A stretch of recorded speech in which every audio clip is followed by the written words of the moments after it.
Diseksi aorta adalah kondisi medis serius yang terjadi ketika terjadi robekan pada lapisan dalam aorta, arteri utama yang membawa darah dari jantung ke seluruh tubuh. Berikut adalah informasi komprehensif tentang diseksi aorta. 1. Jenis diseksi aorta. Diseksi aorta diklasifikasikan menjadi dua tipe utama, diseksi tipe A Stanford melibatkan robekan pada aorta naik, dan diseksi tipe B Stanford melibatkan robekan pada aorta menurun. Klasifikasi ini membantu menentukan lokasi robekan dan membimbing keputusan pengobatan. 2. Penyebab diseksi aorta. Diseksi aorta sering disebabkan oleh tekanan darah tinggi, hipertensi, dan kondisi yang melemahkan dinding aorta, seperti gangguan genetik yang memengaruhi jaringan ikat misalnya, sindrom Marfan, dan aterosklerosis.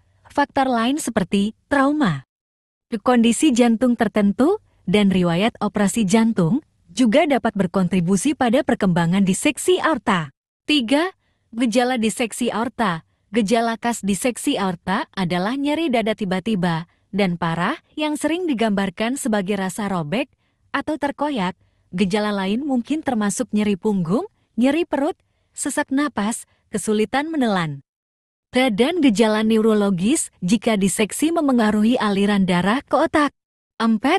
Diagnosis dan studi pencitraan. Diagnosis diseksi aorta umumnya melibatkan tes pencitraan seperti CT scan, MRI, echokardiogram, atau angiografi untuk memvisualisasikan aorta dan mengidentifikasi lokasi serta luas robekan. Diagnosis yang cepat dan tepat sangat penting untuk memulai pengobatan yang sesuai dan mencegah komplikasi. 5. Pengobatan diseksi aorta.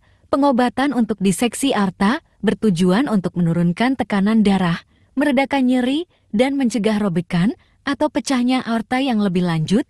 Pengelolaan dapat meliputi penggunaan obat untuk mengontrol tekanan darah, operasi untuk memperbaiki aorta yang robek, atau prosedur endovaskular untuk memperkuat dinding aorta yang melemah. 6. Komplikasi dan prognosis. Komplikasi diseksi aorta dapat mengancam jiwa dan dapat meliputi robekan aorta, kerusakan organ, stroke, dan gagal jantung. Prognosis bagi individu dengan diseksi aorta bergantung pada kecepatan pengobatan, lokasi, dan luas robekan, serta keberadaan komplikasi. 7. Pencegahan dan perawatan lanjutan. Strategi pencegahan untuk diseksi aorta melibatkan pengelolaan faktor risiko seperti tekanan darah tinggi, menghindari penggunaan tembakau, dan menjalani pemeriksaan medis secara teratur.